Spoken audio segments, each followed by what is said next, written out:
കണ്ണൂരിലെ ADM ആയിരുന്ന നവീൻ ബാബുവിൻ്റെ മരണം എങ്ങനെയായിരുന്നു എന്നുള്ളത് സംബന്ധിച്ച് ഉണ്ടായിട്ടുള്ള സംശയങ്ങളും അതിൻ്റെ പിറകെ ഉയർന്നിട്ടുള്ള വിവാദങ്ങളും കേരള സമൂഹം മൊത്തത്തിൽ ഇപ്പോഴും ചർച്ച ചെയ്തുകൊണ്ടിരിക്കുകയാണ്. നവീൻ ബാബുവിൻ്റെ മരണം എന്നുള്ളത് ആ മരണത്തെ സംബന്ധിച്ച് തന്നെ തർക്കങ്ങൾ നിലനിൽക്കുന്നതിനുപരിയായി അദ്ദേഹം എങ്ങനെ മരിച്ചു എന്നതും അദ്ദേഹം എന്തായിരുന്നു എന്നുള്ളതും സമൂഹത്തിൽ വലിയ ഒരു ഗൗരവമുള്ള വിഷയമായി നിലനിൽക്കുന്നുണ്ട്. 30 വർഷത്തിലധികം സർക്കാർ സർവീസിൽ നിലനിന്ന ഒരു ഉദ്യോഗസ്ഥനായിരുന്നു നവീൻ ബാബു. അതിനേക്കാൾ ഉപരി കേരളം ഭരിക്കുന്ന ഇടതുപക്ഷ ജനാധിപത്യ മുന്നണിയെ നിയന്ത്രിച്ച് കൊണ്ടുപോകുന്ന CPM എന്ന പാർട്ടിയുടെ അനുഭാവികളും അവരുടെ അല്ലെങ്കിൽ ആ പാർട്ടിയുടെ പ്രവർത്തകരും ആയിരുന്ന പത്തനംതിട്ടയിലെ പാർട്ടി കുടുംബത്തിൽ ജനിച്ചു വളർന്ന ആളായിരുന്നു നവീൻ ബാബു. സർവീസിൽ കയറിയപ്പോൾ പോലും CPMൻ്റെ സർവീസ് സംഘടനയുടെ പ്രാഥമിക അംഗം എന്നതിൽ തുടങ്ങി അതിൻ്റെ നേതൃനിരയിൽ വരെ പ്രവർത്തിച്ച കൂറ് കാണിച്ചിട്ടുള്ള ഒരാളായിരുന്നു നവീൻ ബാബു. ആ നവീൻ ബാബുവിൻ്റെ മരണത്തിൽ നവീൻ ബാബുവിൻ്റെ തന്നെ ഭാര്യയും മക്കളും സംശയം പ്രകടിപ്പിക്കുമ്പോൾ സ്വന്തം പാർട്ടിയാണ് എല്ലാം എന്ന് വിശ്വസിച്ചു പോന്നിരുന്ന ആ കുടുംബത്തോട് നീതി കാണിക്കാനുള്ള ഉത്തരവാദിത്വവും ബാധ്യതയും കർത്തവ്യവും CPMൻ്റെ നേതാക്കളിൽ ആരും തന്നെ കാണിക്കുന്നില്ല എന്നത് വേദനാജനകമായ ഒരു കാര്യമാണ്. അതിനേക്കാൾ ഉപരിയാണ് കേരളം ഭരിച്ചുകൊണ്ടിരിക്കുന്നത് ശ്രീ പിണറായി വിജയൻ്റെ നേതൃത്വത്തിലുള്ള ഇടതുപക്ഷ ജനാധിപത്യ മുന്നണിയുടെ സർക്കാരാണ്. ആ സർക്കാരാണ് യഥാർത്ഥത്തിൽ നവീൻ ബാബുവിൻ്റെ മരണത്തിന് പിന്നിൽ എന്തൊക്കെയാണ് സംഭവിച്ചിട്ടുള്ളത് എന്ന് കണ്ടുപിടിച്ച് അത് ജനങ്ങളെ ബോധ്യപ്പെടുത്തുവാനും നവീൻ ബാബുവിൻ്റെ കുടുംബത്തെ ബോധ്യപ്പെടുത്തുവാനും ഉത്തരവാദപ്പെട്ട ഒരു വിഭാഗം.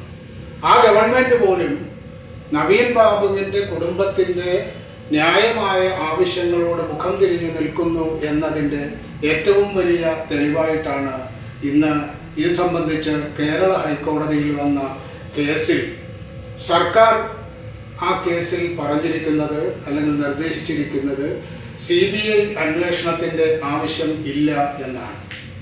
കേരള ഹൈക്കോടതിയിൽ നവീൻ ബാബുവിൻ്റെ ഭാര്യ മഞ്ജുഷ വ്യക്തിപരമായി നൽകിയ ഹർജിയിലാണ് ഇപ്പോൾ നടക്കുന്ന അന്വേഷണത്തിലും കേസിൻ്റെ നടത്തിപ്പിലും അവർക്ക് സംശയമുണ്ടെന്നും അത് ഫലപ്രദമായ രീതിയിലല്ല എന്നും ബോധ്യമായതിൻ്റെ അടിസ്ഥാനത്തിലാണ് മഞ്ജുഷ ഹൈക്കോടതിയെ സമീപിച്ചിരിക്കുന്നത്.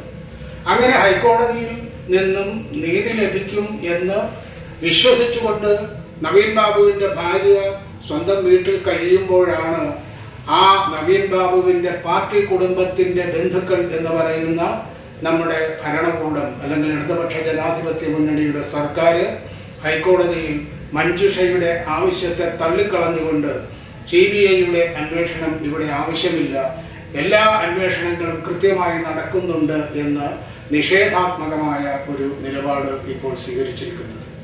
ഇവിടെ നമ്മൾ മനസ്സിലാക്കേണ്ടത് CPM എന്ന് പറയുന്ന ഒരു രാഷ്ട്രീയ പാർട്ടി ഏതു കാലത്തും പാർട്ടിയുടെ അണികളെപ്പോലും സ്വന്തം നിലനിൽപ്പിന് വേണ്ടി തള്ളിപ്പറയുകയും കൊലപ്പെടുത്തുവാനും വരെ തയ്യാറായിട്ടുണ്ട് എന്ന പൂർവ്വകാല ചരിത്രത്തിൻ്റെ ആവർത്തനമാണ് ഇവിടെയും നമുക്ക് കാണുവാൻ കഴിയുന്നത്. നവീൻ ബാബുവിൻ്റെ ആത്മഹത്യയായാലും കൊലയായാലും മരണമായാലും അതിൻ്റെ പിന്നിൽ നടന്നിരിക്കുന്ന സംഭവങ്ങൾ കേരളത്തിലെ ജനങ്ങൾക്ക് മുമ്പിൽ വന്നിട്ടുണ്ട്. കണ്ണൂർ എന്ന് പറയുന്ന ജില്ലയിലെ കമ്മ്യൂണിസ്റ്റ് ആധിപത്യമുള്ള അല്ലെങ്കിൽ CPMന് ആധിപത്യമുള്ള ആ ജില്ലയിലെ മുതിർന്ന ഒരു നേതാവായിരുന്ന ജില്ലാ പഞ്ചായത്ത് പ്രസിഡന്റിൻ്റെ കസേരയിലിരുന്ന ദിവ്യ ഈ നവീൻ ബാബുവിൻ്റെ യാത്രയയപ്പ് സമ്മേളനത്തിൽ നടത്തിയ പ്രസംഗവും അതിൻ്റെ പിന്നിൽ അണിനിരന്ന മറ്റു ചില CPM സഖാക്കളുടെ ഗൂഢ ഉദ്ദേശങ്ങളുടെയും അനന്തരഫലമായിരുന്നു നവീൻ ബാബുവിൻ്റെ ജീവൻ ഇല്ലാതാകുന്ന സാഹചര്യത്തിലേക്ക് എത്തിച്ചേർന്നത് എന്ന് കേരളത്തിലെ ജനങ്ങൾ വിശ്വസിക്കുന്നുണ്ട്.